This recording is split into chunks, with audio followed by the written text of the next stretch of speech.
Hey stars, welcome back to our channel. It's your girl Solace Adjustly. If you've seen this channel for the first time, you're stumbling on this channel for the first time, please, you're welcome to join this very lovely, beautiful community. And if you're part of this community, you're a shiny star. Thank you for sticking by. Thank you for staying with us. We love you. Mwah. So guys, in today's video, I will be telling you how to achieve your study in the UK dream without a scholarship.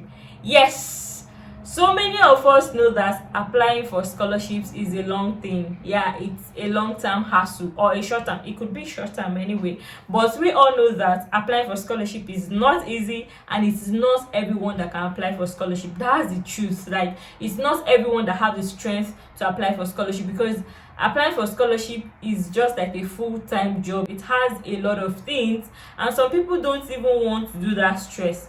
Meanwhile, some people also want to do the stress, but you keep getting rejection. So you need an alternative to achieve your study in the UK dream without a scholarship. Yeah. So in today's video, I'm going to be exposing you to how you can study in the UK without a scholarship. A part of this information is something I didn't know it was possible in Nigeria when I was applying for scholarship. So when I got it and I know of the information and I know how it is, I decided to share it with you. So ladies and gentlemen, boys and girls, without further ado, can we get started already?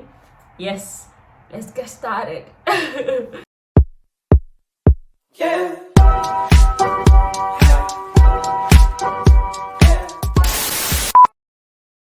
Is it possible to study in the UK without scholarship, even if your papa is not Dangote or Adeleke?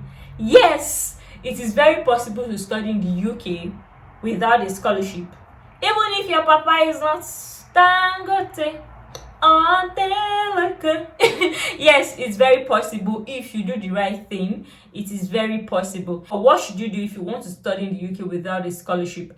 Now, if you want to study in the UK without a scholarship, so many UK universities have tuition fee that are cheap, have tuition fee that are not too expensive. So first of all, if you want to study in the UK without a scholarship, what you have to do is to identify these cheap universities that are in the UK, that their tuition fee is not too expensive. It means that to some extent you are going to forsake a university ranking and just go for the cheap tuition fee. Once you identify these cheap UK universities, what you have to do is to go through their website and apply to the school. So the process of applying to a UK university is very simple.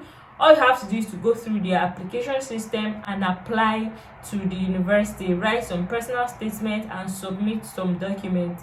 Once you submit those documents, you write the personal statement and you meet the requirement. Check the eligibility please before you apply, and you meet the requirement. Maybe what you did in your undergrad correlate to what you want to do in your masters, and you are able to fusion them together, what you've done before and what you're doing now and what you want to do in the future. They will give you the admissions. Once they give you that admissions, what you want to do is to check the university and the funding that is available for people in your country or people in your continent. Now, most universities in the UK always have this chancellor scholarship that they give.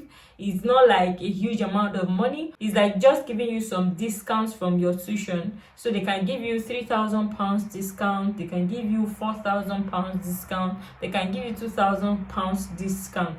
So let's say we identify a university that has cheap tuition fee, like maybe £13,000, and then you identify that they give students from Nigeria a discount of maybe £3,000.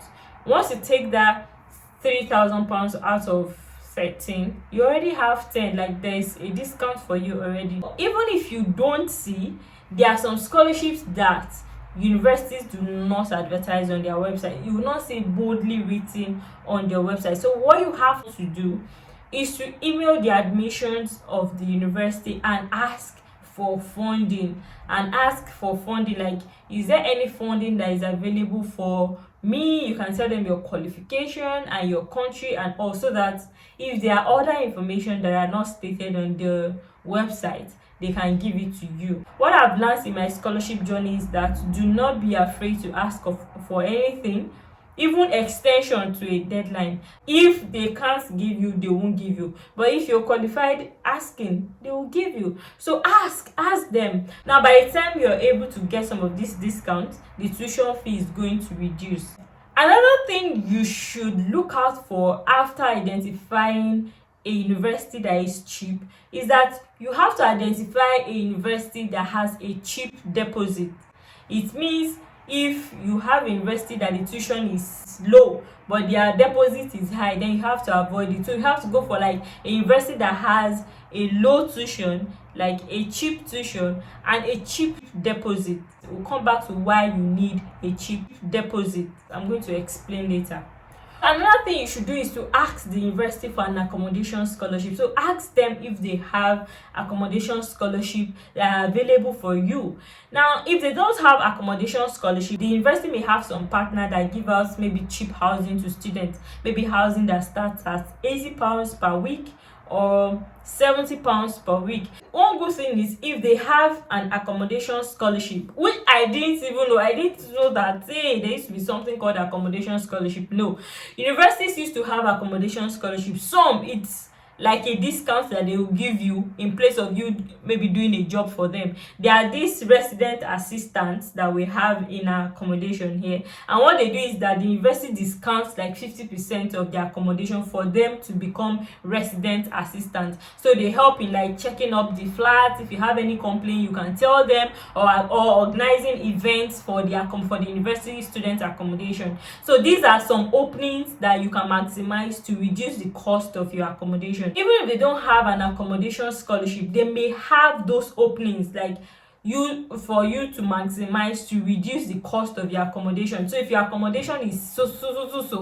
they can just give you like 50% so you can become a resident assistant. So it helps cut down the cost for you. It helps reduce the cost. And if they have an accommodation scholarship, they'll tell you what you need to do to apply to get the accommodation scholarship. And if you get the accommodation scholarship, that is fantastic. Like 50% of your problem would have been solved. Accommodation is going to take a whole lot of your money when you come into the UK. So 50% of your problem would have been solved if you're able to get an accommodation scholarship, or try as much as possible to get a discount if you're not going to get an accommodation scholarship. Once all this is solved and you're able to like get some discounts out of your fees, next thing you have to do is to pay a deposit. An information I didn't know when I was in Nigeria is the fact that a university can grant you cash without you paying your full tuition. I'd always thought that once they give you admission, you have to like pay up all your fees, all your school fees, all your tuition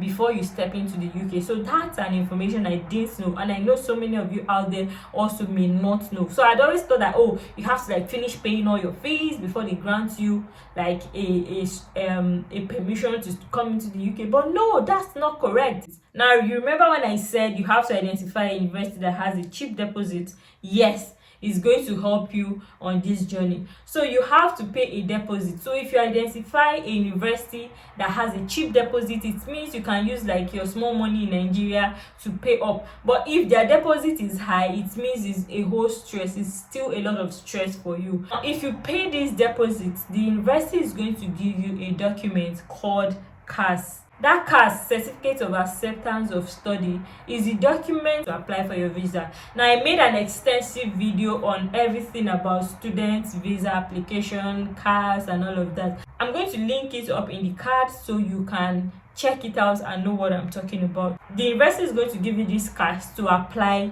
for your visa. So once you're able to pay the discount, you can apply for your visa. That is the trick. They don't expect you to pay up all your fees before you come. They'll just give you the CAS. You have confirmed that yes, you want to study with them. It's just like you making a commitment. So once you give them the money, they know that your place is reserved and you are coming to study. And if you don't come, you may end up losing your money. Another thing is that you have to save up to be able to show proof of fund for visa. You have to save up to show UKVI that yes, when you come to the UK, you can be able to pay up and take care of yourself when you come. So if you are able to do all of this, you can now come into the UK and work to pay up your fees. Yeah, it is possible. In the UK, students can work up to 20 hours. If you are able to work for 20 hours, then you can be able to pay off your fees. Okay, so that is like an alternative to getting a scholarship to study in the UK. If you are not able to get a scholarship, you can start working now to save this money. You can start working now you can start doing your research now. Like, research is very important. You can start identifying that school now, that school that have that cheap tuition, that school that has a discount, that school that have a student accommodation scholarship, that will give you free accommodation. So start making your research now and start saving up. Make it a long-term goal, make it a plan B while like applying for scholarships. Do you understand? So make it a plan B while applying for scholarships, so that eventually if anything happens, you have a backup plan to achieve your study in the UK dream. That is the information I want to share with you. Was it helpful? If it was, please give this video a big thumbs up. Please like, comment, share and subscribe. Thank you, and keep sharing, and I'll see you again in my